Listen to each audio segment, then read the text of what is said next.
So hello everyone and welcome back to the channel. So आज हम vector का part 5 record कर रहे हैं। शायद इसके बाद एक और वीडियो बन सकती है। एक छोटा सा कॉन्सेप्ट क्लास में रहता है, उसके बेस पे डिफरेंट क्वेश्चंस जो हैं आ रहे हैं। अभी हम हाल फिलहाल वेक्टर के पार्ट 5 पे पहुँचे हैं, रिकॉर्डिंग नंबर 5। ठीक है, जिसने पहले की 4 वीडियोस नहीं देखी वो जाके देख ले, तभी ये वीडियो समझ आएगी, अदरवाइज़ नहीं। ठीक है, चलो आगे देखते हैं क्या है। Vector scale multiplication. Vector scale multiplication topic है, यानी जब हम चीज़ों को आपस में मल्टीप्लाई करते हैं। वेक्टर और जो स्केलर में मल्टीप्लिकेशन होता है, बेसिकली स्केलर। जैसे मैंने कहा, एक वेक्टर लिया, एक स्केलर लिया, दोनों को मल्टीप्लाई किया, जो रिज़ल्ट होएगा वो क्या देगा, हमेशा में वेक्टर देगा जब भी हम मल्टीप्लाई करेंगे। अगर वो चीज़ पॉजिटिव है, मैंने जैसे लिया, मैंने 2 × 3 ले लिया, तो वो इस साइड 6 मुझे इधर दिया। लेकिन वही मैंने -2 × 3 ले लिया, -2 × 3, तो मतलब वेक्टर नेगेटिव में जा रहा है। वैसे जो वेक्टर होगा, मतलब जो भी वेक्टर होगा, वो इसके ऊपर एरो तो यही आती है, एरो तो हमेशा इस ही डायरेक्शन में आएगी, बट वो जो एरो है वो नेगेटिव की वजह से इधर डायरेक्ट हो जाएगा। ठीक है, अब ये होता है यूनिटलेस स्केलर। यूनिटलेस स्केलर में नेचर जो वो होता है, जो the nature of a vector does not change on multiplication with the unitless scalar. मतलब नेचर तो उसका चेंज नहीं होता, जब आप मल्टीप्लाई करोगे नेचर तो चेंज नहीं होगा, नेचर वैसा का वैसा ही रहेगा, लेकिन जो मैग्नीट्यूड या उसकी डायरेक्शन थी वो चेंज हो जाएगी। जैसे पहले 6 थी, प्लस का 6, फिर माइनस का 6 था, इसमें इधर डायरेक्शन थी, इसमें इधर, तो this magnitude and this direction.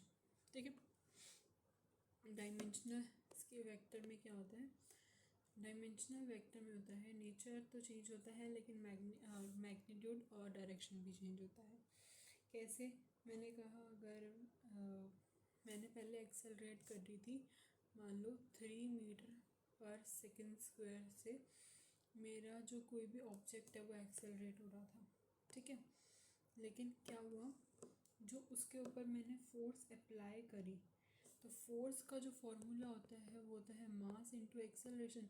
Acceleration को तो मैं क्या कर रही हूँ, स्पीड अप किया, मतलब मैंने एक्सेलरेशन अगर 3 थी और मास मान लो उसका 2 है, तो मल्टीप्लाई होके तो 6, अब 6 से वो चीज़ क्या होएगी, एक्सेलरेट। मतलब वो चीज़ पहले मान लो अगर 3 से एक्सेलरेट हो रही है, लेकिन वो 3 से ना होकर अब 6 उसके ऊपर अब फोर्स लग रहा है। मतलब यहाँ पर क्या हुआ, एक तरह से उसका पहले नेचर चेंज हो गया। यहाँ पे पहले एक्सेलरेट कर रही थी, लेकिन अब वो फोर्स के साथ हो रहा है एक्सेलरेट, जिसमें मास और एक्सेलरेशन दोनों का ही रोल आ रहा है। ठीक है, the nature of a vector change on multiplication with a dimensional scalar, the magnitude and direction may change।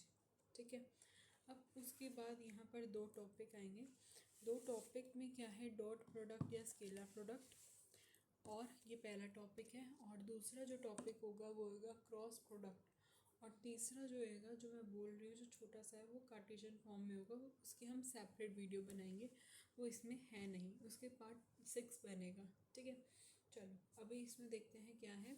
Dot product या स्केलर प्रोडक्ट में क्या होता है, जब भी लेट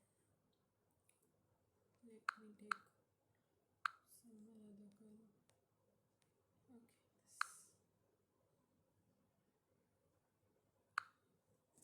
ओके, चलो अब मैंने यहाँ पर फिर से वही वेक्टर की जो बार बार एंगल बनाते हैं, विद दिस ए, ये बी है, ये इसके ऊपर थीटा अप्लाई हो रहा है।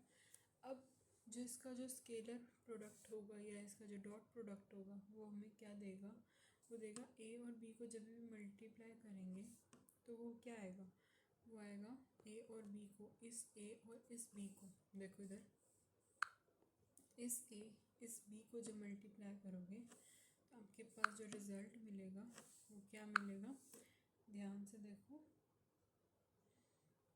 मैग्नीट्यूड ए का वेक्टर और ऐसे ही बी का और कोस थीटा। ठीक है, तो ये क्या हो जाएगा, ये ए, ये बी और ये कोस थीटा, तो यही तो आ जाता है ए इंटू बी क्या आ जाता है ए बी कॉस थीटा। मैंने बी ए लिया तो बी ए कॉस थीटा आ जाएगा। उसके बाद दोनों को मैंने यहाँ पे क्या कर दूँगी, इक्वल कर दूँगी। क्यों? डॉट प्रोडक्ट जो होता है वो कॉम्यूटेटिव होता है। डॉट प्रोडक्ट क्या होता है, कॉम्यूटेटिव होता है, जिसका मतलब होता है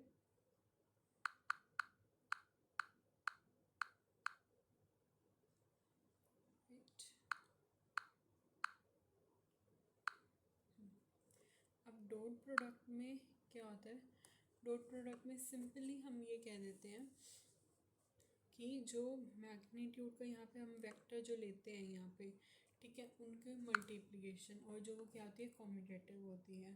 ठीक है, अब इतना समझ आया। देखो मैं फिर से बता रही हूँ, यहाँ पर ये कॉम्यूटेटिव है, ए जो होता है वो बी के इक्वल हो गया तो ये कॉम्यूटेटिव हो गया। ठीक है, इतनी बात समझ में आई। अब मुझे ए इंटू बी मुझे ज़ीरो कब मिलेगा, मुझे ज़ीरो तब मिलेगा ना, अब इधर देखो ए बी ये वाला ये चीज़ इसके इक्वल है तो यहाँ से हम देखेंगे। अभी हमें ज़ीरो कब मिलेगा, ये हमें ज़ीरो तब मिलेगा या तो यहाँ पर कॉस थीटा ज़ीरो होगा। ठीक है, कॉस थीटा क्या होगा, पूरा का पूरा ज़ीरो होएगा जब थीटा 90 डिग्री होगा, या ए ज़ीरो होगा या बी ज़ीरो होगा, या ए क्या होगा, ए जब भी परपेंडिकुलर होगा बी पे तो तब भी ज़ीरो होएगा। ये बात हमेशा याद रखो, वेक्टर में ये सबसे ज़्यादा जो बात स्टार्टिंग से एंड तक चलती है कि अगर कोई भी वेक्टर किसी भी दूसरे वेक्टर के परपेंडिकुलर है तो हमेशा रिजल्टेंट ज़ीरो होगा। मैंने कहा A minus B vector is perpendicular to A into B vector. अब इसका मैंने कह दिया इसका एंगल बताओ, तो इसका एंगल क्या होगा, इसका एंगल हमेशा ज़ीरो होगा। क्या आएगा, क्या होगा, इसका एंगल ज़ीरो होगा क्योंकि वो चीज़ क्या है परपेंडिकुलर। एक वेक्टर जब भी दूसरे वेक्टर के ऊपर परपेंडिकुलर होती है, पैरेलल होती है, तो वो हमेशा क्या होता है ज़ीरो। चलो आगे देखते हैं, कुछ जैसे इसके एग्जांपल्स होते हैं। मैंने यहाँ पे एग्जांपल्स तो नहीं डाल रखे डॉट प्रोडक्ट के, बट वर्क ले लो, पावर ले लो, करंट ले लो, फ्लेक्स ले लो। ठीक है, तो जहाँ पर अलग अलग चीज़ें जो वेक्टर के डायरेक्शंस में एक्ट करी, जैसे कि वर्क का फॉर्मूला होता है फोर्स इनटू डिस्प्लेसमेंट, तो दिस बेसिकली। ठीक है, अब आगे देखते हैं क्या है सेल्फ प्रोडक्ट। सेल्फ प्रोडक्ट होता है यानी अपनी ही मल्टीप्लिकेशन अपने के साथ करोगे तो ऑफ कोर्स ये रिजल्ट मिलेगा। ठीक है, इतना आई होप सभी को समझ आया होगा कि डॉट प्रोडक्ट एक्चुअली में होता क्या है। मैं बात करूँ dot product in Cartesian form, dot product किसमें, कार्टेशियन फॉर्म में बात करते हैं। तो इधर देखो, dot product in Cartesian form का मतलब होता है कि ए इंटू बी मतलब मल्टीप्लिकेशन। देखोगे जैसे कि अभी हमने जस्ट ऊपर पढ़ा कि वो किसके इक्वल होता है, ए बी कॉस थीटा के, किसके इक्वल होता है, ए बी कॉस थीटा के इक्वल होता है। तो यहाँ पर भी क्या है वही चीज़ है, तो ए इंटू बी लेंगे, ए इंटू बी इधर देखो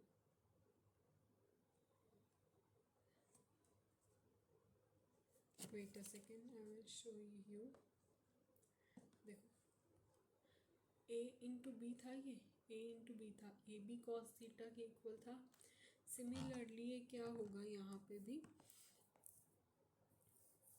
ये ए बी आपको यहाँ पे पहले मल्टीप्लाई करना पड़ेगा और मल्टीप्लाई करके ए बी जो रिज़ल्ट है ये मिलेगा।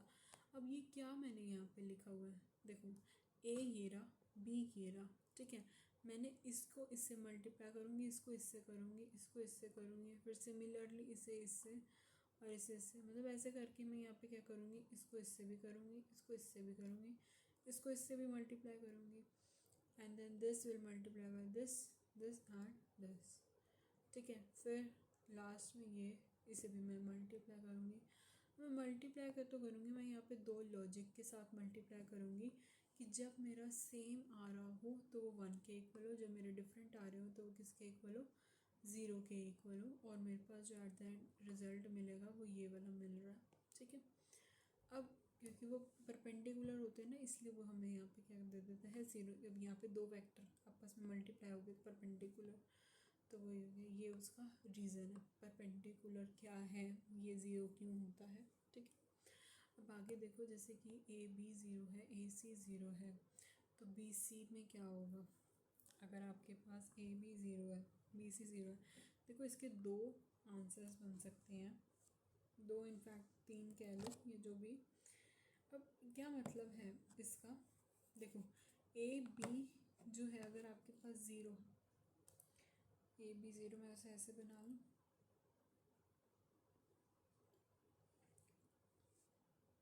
सॉरी वेट, देखो ए ये रहा, बी ये रहा, ठीक है। ए बी ज़ीरो है मीन्स वो परपेंडिकुलर, ए सी ज़ीरो है मीन्स वो परपेंडिकुलर है। मैंने चाहे सी को यहाँ ले लूँ, चाहे मैं सी को ऊपर ले लूँ, बात तो वही है, फ़र्क तो कुछ नहीं पड़ता, बनना तो परपेंडिकुलर ही है। If the vector are non zero and coplanar, वो कहता है लेकिन वेक्टर कैसे है, नॉन ज़ीरो और कोप्लानर। क्वेश्चन में खुद ही बता दिया भाई, नॉन ज़ीरो है और कोप्लानर है। वेक्टर मतलब ये जो वेक्टर है, पर्टिकुलर ए वेक्टर पर्टिकुलर बी वेक्टर, वो ज़ीरो नहीं है। इन दोनों का प्रोडक्ट लेते हैं, हाँ, तो ज़ीरो आता है। तो बताओ बी इंटू सी की क्या वैल्यू होगी, तो बी ये रहा, सी ये रहा, या बी ये रहा या सी ये रहा। अब देखो दो केस बन रहे हैं यहाँ पर, या तो मैं बी सी ये ले लूँ, या दूसरा केस मेरे पास यहाँ पर ये बन रहा है, मैं बी सी ये वाला ले लूँ। अगर मैं पहले येलो वाला पार्ट देखो, ये येलो वाला पार्ट देखो, सारा कलर हो गया, येलो वाला देखो। अब इस येलो वाले पार्ट में क्या है, वो कितना डिग्री फॉर्म कर रहा है, ये साफ साफ दिख रहा है, कितना 180 डिग्री, कितना 180 डिग्री, ठीक है। और अगर मैं यहीं से बात करूं किसकी, इधर देखो बी और सी की बात करूं, तो वो कितना डिग्री बना रहा है, ज़ीरो। दोनों एक पे ही लाई कर रहे हैं, और जब मल्टीप्लिकेशन लूँगी तो वो ज़ीरो देगा। यानी जब मैं बी सी करती हूँ, एक आंसर मुझे 180 डिग्री देता है, एक आंसर मुझे ज़ीरो देता है, ठीक है। यानी 180 डिग्री पे वो बहुत मिनिमम होगा, और 0 डिग्री पे वो बहुत ज़्यादा मैक्सिमम होगा। तो ये मत देखना कि 180 डिग्री है ज़्यादा, नहीं, 180 डिग्री पे क्या हो जाता है, मिनिमम। क्योंकि जब यहाँ पर 180 डिग्री बनता है तो बिल्कुल स्ट्रेट हो जाता है, जिसकी वजह से वो मिनिमम आ जाता है। एंड अगर मैं बात करूँ, वो एक ऐसे करके जा रहा है, मतलब दो वेक्टर्स जब आपस में यहाँ पे क्या कर रहे हैं, कंबाइन कर रहे हैं, एक 0 डिग्री बन जाता है, तो वो सबसे ज़्यादा क्या हो जाता है, मैक्सिमम हो जाता है। क्या हो जाता है, वो उतना ही मैक्सिमम हो जाता है। ऑलराइट, इतना क्लियर हो गया, बाकी का सब इरेज कर देते हैं।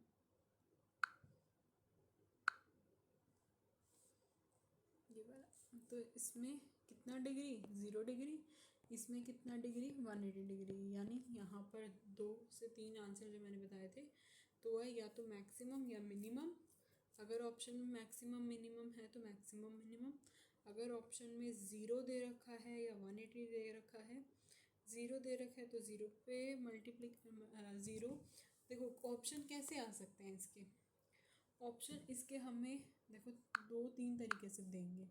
कैसे देंगे, या तो हमें कहेंगे 180 डिग्री एंड 0, ये एक ऑप्शन होगा, ठीक है। बाकी 4 ऑप्शन भी होंगे। या दूसरा केस हो सकता है, हमें दे दे आइदर मैक्स और मिनिमम, आइदर मैक्स और मिन, ठीक है।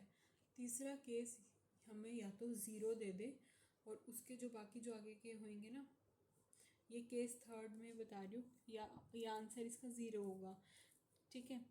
अब ये डिपेंड करेगा ऑप्शंस क्या है। अगर ऑप्शन में दे रखा है मान लो 45, 90, 180 एंड 0, तो 180 एंड 0 पे क्लिक कर दो। अगर ऑप्शंस में दे रखा है नीदर मैक्स नॉर मिन, मैक्स मिन, या दे रखा है इधर मैक्स और मिन, इस वाले केस में तो आपको इस वाले ऑप्शन पे क्लिक करना है। या आपको क्वेश्चन में ऐसे दे दें, वेरिएबल्स दे दे, जैसे बी ऑप्शंस में आ जाए बी सी ए 0, अगर ऐसे करके दे दिया तो 0 लिख देना, तो 0 ऑप्शन में भी होगा, तो आपको 0 पे डायरेक्टली जाके क्लिक करना है, ठीक है। तो मतलब ऑप्शन कुछ भी आ जाए, बस फोकस क्या रहना है, जो बताया है उन्हीं पर, ठीक है। दोबारा से रिपीट कर रही हूँ ये बात, जिसे नहीं समझ आई वो समझ लो। ऑप्शंस बहुत टाइप के इसमें आ सकते हैं। मैं ज़्यादा टाइम वेस्ट इस पर क्यों कर रही हूँ, बिकॉज ये सेम क्वेश्चन अभी आगे भी आया हुआ है, ठीक है, दूसरे ही इसी कॉन्सेप्ट में बट दूसरे टॉपिक पे। तो यहाँ पर देखो इसके अलग अलग ऑप्शंस बन सकते हैं। पहला ऑप्शन बन सकता है या वो 180 डिग्री और ज़ीरो है, ठीक है, उसके अंदर आपको जैसे दे दिया, मान लो suppose 45 degree, 30 degree, 180 degree and 0 degree, 90 degree, और आपसे पूछ लिया कि बताओ भाई कि ये कौन सा कितना एंगल बना रहे हैं, क्या मल्टीप्लिकेशन है, तो ये ठीक है। या हमसे पूछ लिया इधर नीदर में पूछ लिया, मैक्स मिन के उसमें पूछ लिया, तो वो आपको मैक्स मिन के हिसाब से आंसर देना है। या हमें ऑप्शन में ऐसे दे दिया जैसे बी सी, ए सी, बी, ज़ीरो, ऑप्शन ये हो गए, तो ज़ीरो पे क्लिक करना है। अगर हमसे क्या पूछा जाएगा, बी इंटू सी की क्या वैल्यू होगी, तो बी इंटू सी की कभी आप ऑप्शन में सीधा बी सी लिख देते हैं और बच्चे क्लिक भी कर देते हैं बी सी पे, लेकिन नहीं, उन्होंने आंसर पूछा है बी सी का, तो वो ज़ीरो होगा, ठीक है, बी इंटू सी का। अब आगे बढ़े। अब इसके ऊपर हम आगे तो टाइम वेस्ट नहीं करेंगे, बिकॉज अभी हमने इसे अच्छे से 2-3 मिनट के अंदर समझ लिया है, ठीक है। अब आगे देखते हैं क्या है। ए इंटू बी जो है वो ए इंटू सी के इक्वल है, बी जो है वो सी के इक्वल है, कौन सी कंडीशंस में होगा। देखो ये कॉन्सेप्ट के बेस पे, क्या है ये क्वेश्चन। अभी ऊपर मैं इसी कॉन्सेप्ट की बात कर रही थी, जो मैंने अभी ऊपर समझाया ना कि वो वैल्यू ज़ीरो कब होएगी, मतलब कॉस थीटा की, सॉरी मैंने भी बताया ना, यहाँ पे जो कॉस थीटा की वैल्यू है वो ज़ीरो हमें कब देगा, ये रिज़ल्ट कब ज़ीरो होगा। सो ये वही उसी कॉन्सेप्ट के बेसिस पे सेम क्वेश्चन आ गया है कि अगर ए बी दोनों इक्वल हैं, ए यहाँ से मैं कॉमन ले लूँ, बी सी बच गया, मैंने मैग्नीट्यूड में डाल दिया। ये चीज़ ज़ीरो के इक्वल कब आ सकती है, ये चीज़ ज़ीरो, देखो मैंने इस चीज़ को इधर शिफ्ट करूँगी तो इधर कुछ भी नहीं होगा, तो ज़ीरो आ गया। अब उन्होंने कहा ये चीज़ अब ज़ीरो के इक्वल तुम कैसे लेके आओगे, तो ये हम तभी लेके आ सकते हैं या ए ज़ीरो हो या बी ज़ीरो हो या बी और सी आपस में इक्वल होंगे, तो आपस में कैंसिल भी तो हो जाएंगे, ठीक है। या फिर कॉस थीटा ज़ीरो के इक्वल हो, तो उस केस में क्या होगा, थीटा किसके इक्वल होगा, थीटा 90 डिग्री के इक्वल होगा, ऑल राइट, ठीक है। या वो परपेंडिकुलर हो, तो मतलब ऐसे करके ना बहुत सारे जो है यहाँ पर केसेस बन सकते हैं कि कौन सी चीज़ कैसे होएगी, ठीक है। तो इस चीज़ पे फोकस करो कि कॉन्सेप्ट पे भी क्वेश्चंस जो है यहाँ पर जेई एडवांस के पेपर में क्वेश्चंस आ रहे हैं, यानी एक्चुअली कॉन्सेप्ट्स पे हम कॉन्सेप्ट को इतना फोकस नहीं करते, बट यहाँ पे कॉन्सेप्ट ही एक क्वेश्चन की तरह बनकर आ गया, ठीक है। अब आई होप ये क्वेश्चन समझ आया होगा, बहुत अच्छे लेवल का ये क्वेश्चन था, ठीक है। चलो अब आगे करते हैं, आगे देखते हैं। अगर ए जो होगा वो बी के इक्वल है, फाइंड दिस। अब ये भी वही हो गया, ये तो बस देखते बता दो भाई ये ज़ीरो, ए चाहे बी के इक्वल हो ना हो, but for your convenience you can draw this, you can multiply them, and then you can say if this is equals, then the answer will 0। A square minus B square, B square किसके equal है, मान लो B square को हम ए, B को जगह हम ए लिख देते हैं, तो दोनों इक्वल ही हो गया, तो कैंसिल ज़ीरो, हमें ज़ीरो मिल गया। तो ये चीज़ क्या है, ये चीज़ वेक्टर मल्टीप्लाई हो रहे हैं यार आपस में, तो आंसर सीधा लगाओ ना, ज़ीरो। एमसीक्यू में आ गया डायरेक्ट ज़ीरो, ठीक है। ये नहीं हर क्वेश्चन में ज़ीरो लगा देना, कुछ क्वेश्चन में कुछ और भी डिग्री बन रही है, बट इस टाइप के क्वेश्चन में इस कॉन्सेप्ट पर हमेशा ज़ीरो ही आएगा। चलो अब आगे देखते हैं क्या है। आगे हमें एक और न्यूमेरिकल्स देखते हैं। इस वीडियो के अंदर मैंने बहुत सारे न्यूमेरिकल्स एक्चुअली डाले हुए हैं, न्यूमेरिकल्स का भंडार लेके आई हूँ इस वीडियो में। चलो करते हैं। देखो अब फोर्स का फॉर्मूला होता है वर्क डन बाय डिस्प्लेसमेंट, ठीक है। या वर्क डन का फॉर्मूला होता है फोर्स इनटू डिस्प्लेसमेंट। फोर्स दे रखी है, आपको कहा है वर्क डन निकालो, ठीक है, in shifting a body from this to this, यानी वर्क डन निकालने के लिए कहा है, फोर्स दे रखा है, डिस्प्लेसमेंट भी दे रखी है, तो ये जो शिफ्टिंग है ना, तो this shifting is basically the displacement. अब यहाँ से आपके पास जो वैल्यू आएगी वो कैसी आएगी, मैंने इससे ले लेती हूँ R1, ये R1 के उसमें ले लिया, R2 के कॉन्टेक्स्ट में ले लिया, और जब भी मैंने इन्हें माइनस किया आपस में, क्योंकि वो चीज़ मान लो शिफ्ट हो रही है, मान लो मैं अभी स्टेज 1 पे थी और मैं ऐसे करते करते मैं स्टेज 5 पे आ गई, तो मैंने उसके बीच में कितना डिस्प्लेसमेंट लिया, मैंने 4 डिस्प्लेसमेंट लिया, वही तो चीज़ है। यहाँ से चली यहाँ पे आई, मैंने उसको वेक्टर की फॉर्म में लिखा, ये पता है ना, मैंने बहुत सारी वीडियोस में समझा रखा है कि आई जे के क्या है, ये प्लेन या एक्स एक्सिस के ऊपर ये ऐसे करके ये वेक्टर बनते हैं, ये एक्स होता है, ये वाई होता है, जेड होता है।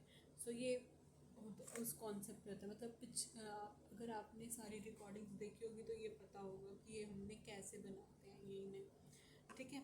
चलो, अब डेल्टा आर हम निकाल लेंगे, इसमें से माइनस करेंगे, जैसे 5 में से 2 जाएगा, 7 में से 3 जाएगा, और 3 में से 4 जाएगा, तो ऑफकोर्स नेगेटिव ही आएगा। तो मतलब आपको ऐसे करके क्या करना है, माइनस करना है, R2 माइनस R1 करना है, तभी तो डेल्टा आर की वैल्यू आएगी। चेंज कैसे आएगा, जब बड़े में से हम छोटे को माइनस करेंगे। ऐसे ही जो आंसर आया, अब वो आपका आर है, वो आपका आर यानी डिस्प्लेसमेंट है।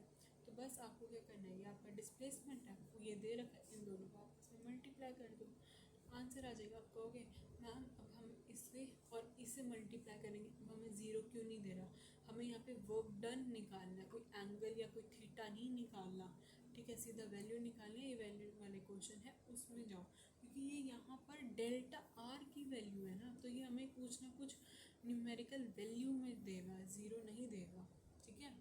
फ़र्क समझो, हर क्वेश्चन में फ़र्क समझो, दैट्स वाई मैंने यहाँ पे बहुत सारे क्वेश्चन जो है लेके आई। चलो, A इंटू बी, इसी के बेसिस पे एक और कॉन्सेप्ट आता है, जैसे अभी इस क्वेश्चन को ध्यान से देखो, समझ आ गया, take 2 minutes to understand this question very well. Now एक और क्वेश्चन है, मैंने यहाँ पे फोटो नहीं डाली हुई इसकी, बट सुन लो वो क्वेश्चन क्या है। एक आपको ए वेक्टर दिया हुआ है, एक बी वेक्टर दिया हुआ है, ठीक है, सी वेक्टर निकालना है। अब वो सी वेक्टर अलग से तो नहीं है, वो सी वेक्टर यानी वैल्यू ऑफ सी वो कहीं ना कहीं बी में ही छुपी हुई है, ठीक है। तो उसको कैसे निकालोगे, जैसे कि आपके पास मान लो ए वेक्टर ये है, बी वेक्टर ये है, और मैं इसे यहाँ पर ये 3 की जगह मैं इसे सी बना देती हूँ, 3 की जगह मैं इसे क्या लिख देती हूँ, यहाँ पे सी के ऊपर क्या हो गया, ये कैप हो गया। अब आपको ए वेक्टर ये दिया हुआ है, बी वेक्टर ये दिया हुआ है, अब आपको वह सी की वैल्यू निकालनी है। अब सी की वैल्यू कैसे निकलेगी, अब मैं जब, और मेरे को एक कंडीशन भी दे रखी है, जब दोनों क्या है परपेंडिकुलर है, दोनों को मल्टीप्लाई कर दो। जब मैं दोनों को मल्टीप्लाई करूँगी, मैं किसके इक्वल रखूँगी, मैं ज़ीरो के इक्वल रखूँगी। और ये बात समझ कि मैंने इस केस में ज़ीरो के इक्वल क्यों रख रही हूँ। देखो यहाँ इस जो क्वेश्चन आपके सामने डिस्प्ले है, इस क्वेश्चन में हमें निकालना था वर्क डन कितना हुआ, वो ज़ीरो तो नहीं आएगा, कुछ ना कुछ काम तो हुआ ही होगा। ऑफ कोर्स इतना ब्रेन हम यूज़ कर सकते हैं, ठीक है, अगर है तो वर्क डन का फॉर्मूला हम निकालेंगे, फोर्स इनटू डिस्प्लेसमेंट से। यहाँ पे वर्क डन निकाली हमने, ठीक है। लेकिन इस क्वेश्चन में, जो क्वेश्चन मैं आपको बता रही हूँ, जिसकी फ़ोटो मैंने यहाँ पे अपलोड नहीं कर रही हूँ, बट ओरली मैं समझाने की कोशिश कर रही हूँ कि अगर एक वेक्टर ये है, एक वेक्टर ये है, और इन दोनों में से किसी एक वेक्टर का हमें एक हिस्सा नहीं दिया हुआ, यानी के पार्ट, मान लो जे पार्ट या आई पार्ट नहीं दे रखा, मैंने मान लो के पार्ट के आगे 3 था, यहाँ 3 था, वो तो क्वेश्चन में 3 था ना, बट मैंने उसे क्या ले लिया, यहाँ पर सी ले लिया, ठीक है। तो चलो सी हो गया। अब ये जो सी था, ये देखो इधर जो सी आ गया अब आपका, अब इसको क्या करना है, इसको निकालना है, और क्वेश्चन में कंडीशन दे रखी है, क्या कंडीशन है, which have both vectors are perpendicular to each other. Perpendicular है मीन्स वो 0 डिग्री के आपको इक्वल रखना है, तभी तो ऑफकोर्स वैल्यू आएगी, अदरवाइज कैसे आएगी। चलो आगे बढ़ते हैं, ज़्यादा टाइम वेस्ट नहीं करते, क्योंकि रिकॉर्डिंग बहुत लंबी हो जाएगी, बहुत लंबा टॉपिक है एंड करना तो पड़ेगा ही। चलो करते हैं। अब देखो दो वेक्टर्स के बीच में अगर हमें एंगल देखना होता है, तो हम ये फॉर्मूला अप्लाई करते हैं, cos theta is equals to a into B upon A B. अब देखो a इंटू बी, अब ये आप कैसे ले सकते हो? देखो यहाँ मैंने डायरेक्ट वैल्यू लिखी है, यहाँ मैं डेरिवेशन करके नहीं दिखाई। अब a की वैल्यू भी कुछ इसी फॉर्म में थी, बस ये 3 की जगह XYZ हो गया ये, ठीक है। और b की वैल्यू भी कुछ इसी फॉर्म में थी, पता है ना, बेसिक स्ट्रक्चर तो पता ही है ab का। अब ab को जब हमने मल्टीप्लाई किया, अभी हमने ऊपर देखा इसकी वैल्यू ये आ रही थी, ठीक है। अब मैं सिर्फ ab को लेती हूँ तो वो हमेशा किस में आता है, हमेशा वो चीज़ अंडर रूट में आती है, ठीक है। तो ऐसे आप cos थीटा की वैल्यू जो है यहाँ से फाइंड आउट कर लोगे। इसके बेस पे क्वेश्चन कैसे आता है, इसके बेस पे क्वेश्चन, चलो मैंने यहाँ पे अपलोड किया होगा, चलो देखते हैं। क्वेश्चन में है find the angle between I J and J K, यानी आपको यहाँ ए और ऐसे करके बी की वैल्यू दे रखी है, cos थीटा निकालना है। cos थीटा कैसे निकालोगे, सबसे पहले इसे किस में बनाओगे, एक बेसिक स्ट्रक्चर में बनाओगे। किस में बनाओगे, बेसिक स्ट्रक्चर में बनाओगे। उसे आप यहाँ पर लिखोगे कि आपके पास आई के आगे क्या है 1, इसके आगे 1, लेकिन यहाँ पर k नहीं है तो k कैसा है 0k। ऐसे ही इसे बनाओ, यहाँ पर क्या नहीं है, i नहीं है तो यहाँ i 0 है, ठीक है। तो वही चीज़ है, अब आप यहाँ पर खुद इसे क्वेश्चन को सॉल्व करने की कोशिश करो, दिमाग लगाओ कि देखो इस वाले क्वेश्चन में नहीं लगेगा, मैं बता देती हूँ, समझ नहीं आएगा। देखो a जो वेक्टर है वो किसके इक्वल होगा, 1 i के ऊपर ऐसे प्लस 1 j के ऊपर ऐसे प्लस 0 k के ऊपर ऐसे कैप। b कैसा होगा, b के पास i नहीं है, b के पास क्या है, j तो है, k है, यस। दोनों को क्या करूँ, मल्टीप्लाई करूँ तो क्या आएगा, ये फॉर्मूला होता है, ये वाला फॉर्मूला होता है, पढ़ा है ये कहीं, यस अभी ऊपर ही पढ़ा है। तो जब मैं इन दोनों को मल्टीप्लाई करूँगी, देखो किससे मल्टीप्लाई कर रही हूँ, इन दोनों को मल्टीप्लाई करूँगी, क्या आंसर आएगा 0 प्लस ये देखो यही मल्टीप्लाई तो कर रही हूँ, साथ साथ सारी जगह देखो, मतलब इस क्वेश्चन में अच्छे से फोकस करो। देखो यहाँ 0 आ रहा है, 1 इंटू 0, वही चीज़ कर रही हूँ मैं यहाँ पे, 1 इंटू 0 किया, उसके बाद 1 इंटू 1, ये 1 इंटू 1 हो जाएगा, ये तो है, अब ये है नहीं है, ऊपर क्या आ गया, सिर्फ ऊपर 1 बचा। अब नीचे अंडर रूट करना है, तो इसका और इसका अंडर रूट कैसे करोगे, ऐसे करोगे, इसका स्क्वायर तीनों को ऐड कर दो, 1 का स्क्वायर 1, 1 का स्क्वायर 1, तो ये और 0 का स्क्वायर 0, तो ये अंडर रूट 2 हो गया। ऐसे ही ये भी क्या हो गया, 0 का स्क्वायर 0, 1 का स्क्वायर 1, 1 का स्क्वायर 1, तो ये अंडर रूट 2 हो गया। बस क्या किया, वैल्यू पुट करो और आंसर आ गया, cos थीटा की वैल्यू 1/2 कब आएगी, जब थीटा किसके इक्वल होगा 60, ठीक है। ये यहाँ पे बना भी रखा। अब आगे देखते हैं, नेक्स्ट टॉपिक है projection of one vector on another. जब एक प्रोजेक्शन जब दूसरे प्रोजेक्शन पे होता है तो उसे हम क्या बोलते हैं, प्रोजेक्शन। यानी एक वेक्टर जब हम उसको किसी दूसरे वेक्टर पे देखते हैं, that is a projection of one vector on another. अब अगर आप अपना थंब जो है P के अलोंग रखोगे एंड देखोगे A पे जा रहा है, तो वो क्या हो रहा है, यानी बेसिकली ए बी के रिस्पेक्ट में जब आप ए पे देख रहे हो या ए के रिस्पेक्ट में जब आप बी पे देख रहे हो, तो वो क्या होगा, तो वो प्रोजेक्शन होगा ए ऑन बी में, जो ए कॉस थीटा के इक्वल होता है।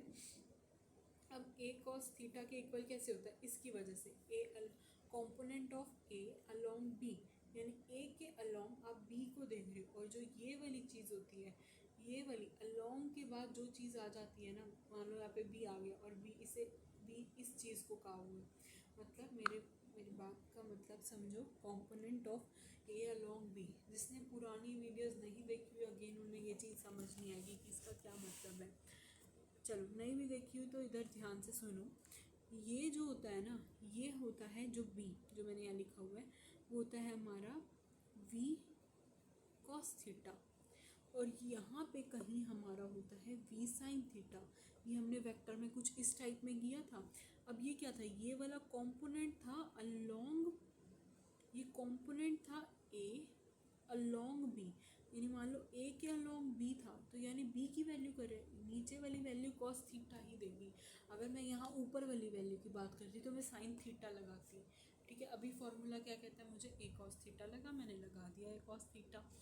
ये देखो ए कॉस थीटा मैंने यहाँ पे लगा दिया। उसके बाद जो इसमें फॉर्मूला बना, अभी देखो ए से ए तो कट गया, ए से ए कट गया। ये कॉस थीटा की वैल्यू क्या थी, अभी हमने ऊपर पढ़ा ना कॉस थीटा की वैल्यू, ये कॉस थीटा की वैल्यू है, ये क्या है कॉस थीटा की वैल्यू, ए से मल्टीप्लाई, तो ए से ए तो ये क्या हो गया आपस में दे कैंसिल आउट ईच अदर। ठीक है, अब इन्होंने आपस में क्या किया, कैंसिल आउट कर दिया एक दूसरे को। अब हमें ये मिला। अब लेकिन जो एक्चुअल फैक्टर का फॉर्म बनता है ये बनता है, ये मैग्नीट्यूड के साथ होता है। अब इसका क्या मतलब, अब ये यूनिट वेक्टर होता है, अब ये भी हमने पहले ही डिस्कस कर लिया है। अब इसके बेस पे क्वेश्चन देखो, क्वेश्चन बहुत सही है, बहुत अच्छा है, फोकस करो क्वेश्चन पे। क्या है, ए ये रहा, बी ये रहा, आपको ए ऑन बी निकालना है। ए ऑन बी का मतलब बी निकालना है, बी नीचे आ गया तो कॉस थीटा, वही वाली बात हो गई। ठीक है, अब फॉर्मूला क्या था, फॉर्मूला जर्नल फॉर्मूला ये। अब क्या करना है, सबसे पहले बी कैप निकाल लो। बी कैप पता है ना कैसे निकालते हैं, यूनिट वेक्टर से हमने बी कैप निकाल लिया। उसके बाद ए इंटू बी ले लिया। ए इंटू बी हमने जब सॉल्व किया, ये ए इंटू बी कैसे सॉल्व करते हैं मैंने बताया हुआ है, अभी अभी जस्ट ऊपर समझाया है। और बी कैप हमने यूनिट वेक्टर में समझा रखा है कि कैसे निकालते हैं। ये तो डायरेक्ट ऊपर सेम आता है, इसका अंडर रूट बनता है। ठीक है, फिर बस एक इसके पास कर दो, एक इसके पास भेज दो, ये क्या आएगा अंडर रूट 25, जो 5 और 5 आ जाएगा। ठीक है, नॉर्मल मैथ्स है, डिनोमिनेटर डिवाइड हो गया, मतलब एक ऊपर चला गया एक साइड में के पास चला गया।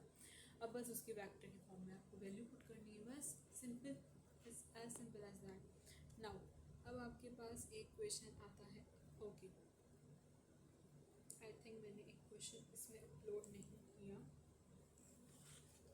Wait a second.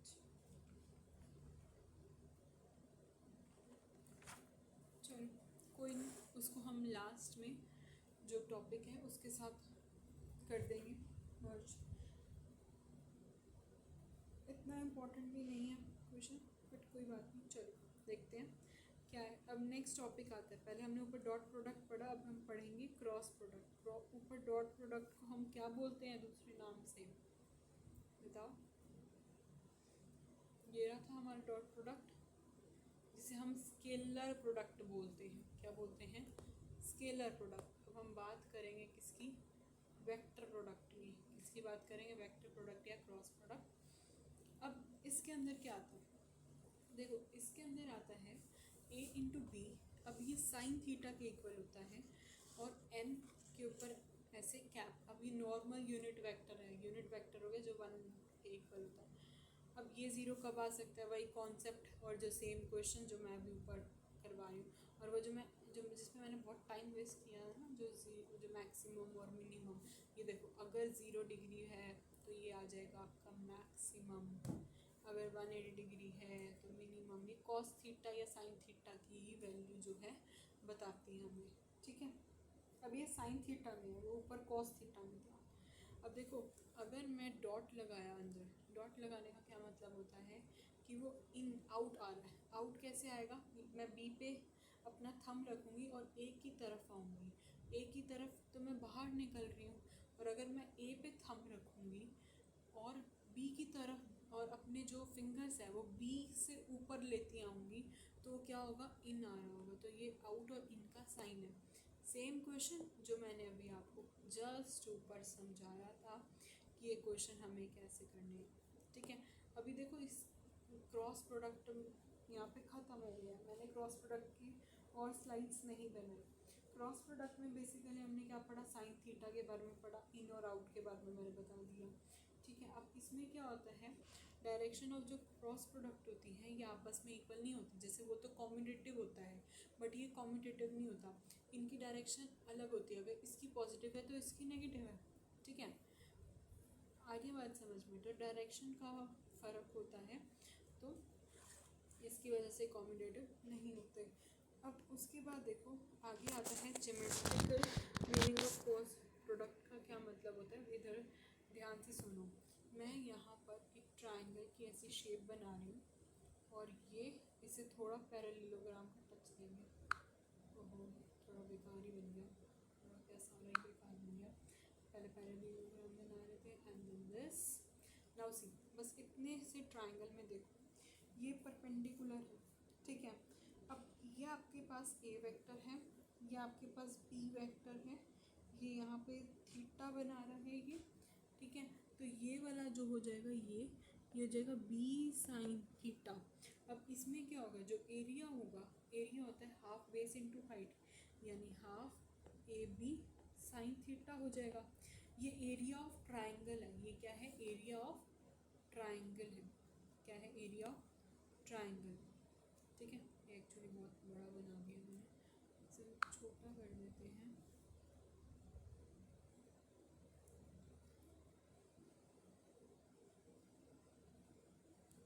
ठीक है, इतनी बात समझ में आई। अब ये तो हमारा एरिया ऑफ ट्राइंगल हो गया half base into height. Now अब मैं बात करती हूँ किसकी,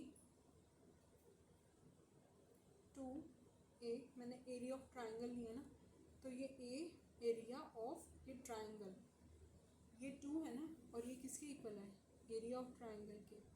तो बस ये 2 जो है वो ऊपर भेज दिया, तो वो किसके इक्वल आ गया, ए बी साइन थीटा के, ठीक है। अब ये 2 area of triangle, 2 area of triangle, ऐसा ही एक और मिलकर क्या बना रहे हैं, पैरेललोग्राम।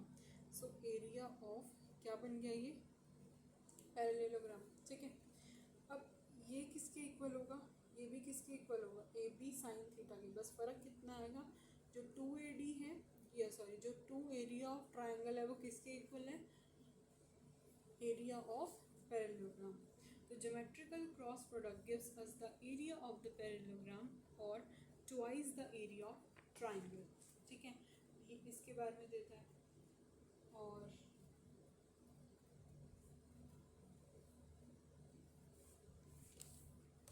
इसके बेस पे जो 2-3 न्यूमेरिकल्स आएंगे, पहला न्यूमेरिकल तो वही सेम वाला हो गया, ये वाला, ठीक है। और जो दूसरा न्यूमेरिकल है, दूसरा न्यूमेरिकल क्या कहता है, एक आपके पास a है, एक आपके पास a इंटू बी है, और आपको फाइंड करनी है इसकी वैल्यू। इसकी वैल्यू आँख बंद करो और लगा दो 0, ठीक है। आ रही बात समझ, क्योंकि ये चीज़ क्या हो रही है, परपेंडिकुलर हो गया। यहाँ वेक्टर a जो है दूसरे वेक्टर के साथ मल्टीप्लाई हो रहा है, मैंने अंदर पहले भी एक और बार बताया था। और एक और क्वेश्चन जो मैंने स्टार्टिंग में बता चुकी हूँ, a माइनस बी, और एक था a इंटू बी, ये इनका भी 0 ही आएगा, ठीक है। एक और क्वेश्चन जो मैं कह रही थी, मैंने छोड़ दिया था बीच में, वो यही है। देखो, एक ऐसे लाइन ड्रॉ कर लेती हूँ, इसमें क्या है, ए बी सी जो है वो 3 वेक्टर हैं जो क्या है आपस में परपेंडिकुलर टू ईच अदर। अब वो perpendicular to each other, it means यहाँ पर वो सी वेक्टर है, यहाँ वो बी वेक्टर है, and this is 1 is the A vector. अब वो क्या है, ए जो है और सी और ये बी, ये आपस में क्या है, एक दूसरे के परपेंडिकुलर हैं। तो बताओ इनकी वैल्यू क्या आएगी, इसका भी आंसर 0, ठीक है। अब एक और क्वेश्चन था, देखो, a इंटू बी किसके इक्वल है, magnitude of a into B. अब चिल्ड्रन क्या है यहाँ पे बात, ये वेक्टर के इक्वल था, ये मैग्नीट्यूड के इक्वल था, ठीक है। अब मैंने इसमें इधर से आंसर आएगा मेरे पास ए बी कॉस थीटा, इधर से वेक्टर का आंसर आएगा, और इधर से मैग्नीट्यूड जो आंसर देगा वो ए बी साइन थीटा। ये कैंसिल हुआ, कहीं एक जगह मैं 1 लिख लूँ और साइन थीटा और कॉस थीटा को साइन थीटा के नीचे ले आऊँ, तो ये टेन थीटा, और थीटा की वैल्यू 1 कब आएगी, जब थीटा किसके इक्वल होगा, 45 के इक्वल होगा, ठीक है। अब जो हमारा जो नेक्स्ट टॉपिक रहता है इसमें, वो है cross product in Cartesian form. अब मैंने जो इस रिकॉर्डिंग में आपको बताया, देखो यहाँ पर हमने किया डॉट प्रोडक्ट, स्केलर प्रोडक्ट किया। डॉट प्रोडक्ट हमने कार्टेशियन फॉर्म में देखा, ये हमने उसका सिर्फ बेसिक, जो इतना बेसिक पढ़ा था ना डॉट प्रोडक्ट और स्केलर प्रोडक्ट का, अभी हमने जो क्रॉस प्रोडक्ट पढ़ा वो उसका इतना वाला बेसिक था। ठीक है, ये उसका कार्टेशियन फॉर्म में क्या था, कार्टेशियन फॉर्म में हमने उसे इसके इक्वल रखा था, जहाँ ये और ये क्या था, हमें मतलब जब हम इस चीज़ को आपस में इन्हें मल्टीप्लाई करते हैं ना, तो हम इसके अकॉर्डिंग वैल्यू पुट करते हैं। जहाँ हमारा आई और आई मिलता है वहाँ हम उसे 1 लिख देते हैं। ठीक है, और जहाँ हमारा आई जे जे आता है वहाँ हम उसे 0 बना देते हैं, बाकी जो रेस्ट बच जाता है वो ये होता है। ठीक है, ये था डॉट प्रोडक्ट का कार्टेशियन फॉर्म। उसके बाद इसके हमने सब फॉर्मूलेज, न्यूमेरिकल्स, ये सब चीज़ें की। अब उसके बाद हम आए थे क्रॉस प्रोडक्ट पे। क्रॉस प्रोडक्ट का बस हमने फार्मूलाज और ये सब बेसिक और इन सब चीज़ों के बारे में, न्यूमेरिकल्स और ये सब चीज़ें क्या होती हैं, इतना ही हमने डिस्कस किया। इसका कार्टेशियन फॉर्म तो हमने क्रॉस प्रोडक्ट का नहीं किया। तो जो क्रॉस प्रोडक्ट का कार्टेशियन फॉर्म है उसको हम नेक्स्ट वीडियो में रिकॉर्ड करेंगे, बिकॉज ये वीडियो बहुत लेंदी हो जाएगी अगर हमने इसी वीडियो के अंदर क्रॉस प्रोडक्ट किया। वैसे क्रॉस प्रोडक्ट जो कार्टेशियन फॉर्म में है वो भी ईजी है, बट ज़्यादा मुश्किल तो नहीं है, वो भी हो जाएगा विदिन 10 to 20 मिनट्स, वो भी वीडियो कवर हो जाएगी, बट एक्चुअली वो बहुत लंबी हो जाएगी। सो उसको हम नेक्स्ट वीडियो में कवर अप करेंगे। एंड दिस वॉज द, ये डोंट प्रोडक्ट नहीं है, इसे डॉट कर लेना, DOT डॉट। ठीक है, सो ये एरर मिस्टेक आ जाता है। और बाकी डॉट प्रोडक्ट याद कर लेना, फॉर्मूला इसका ये रहा, cross product in Cartesian form in the next video. Till then, take care and bye bye. Please do like to my channel, like and subscribe to my channel. Thank you.